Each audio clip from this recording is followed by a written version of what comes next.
Tehran में हुई midnight meeting. Iran के राष्ट्रपति ने पेश किया युद्ध प्लान।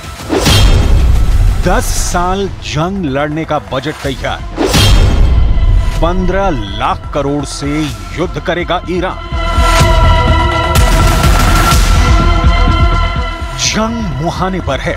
बंदूकें शस्त्रागार से निकल चुकी हैं। तोपें बॉर्डर पर तैनात कर दी गई हैं। बारूद बिछाया जा चुका है। सिपाहियों ने घर अलविदा की चिट्ठी लिख दी है। मतलब माहौल खौल रहा है। ईरान मांग रहा है बदला।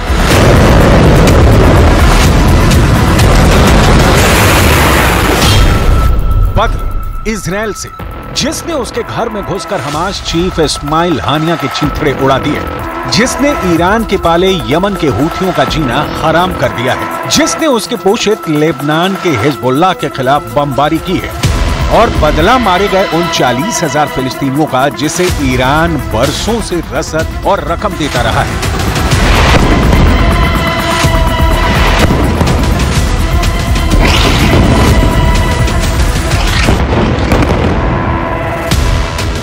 पूरी तैयारी है ईरान की। दिन, हफ्ते, महीने और साल नहीं, ईरान 10 साल तक इजराइल से लड़ने का प्लान तैयार कर चुका है। ईरान के नए राष्ट्रपति को सुनिए और समझिए कि जिस फंडिंग की उन्हें दरकार है वो उसका क्या करने वाले हैं।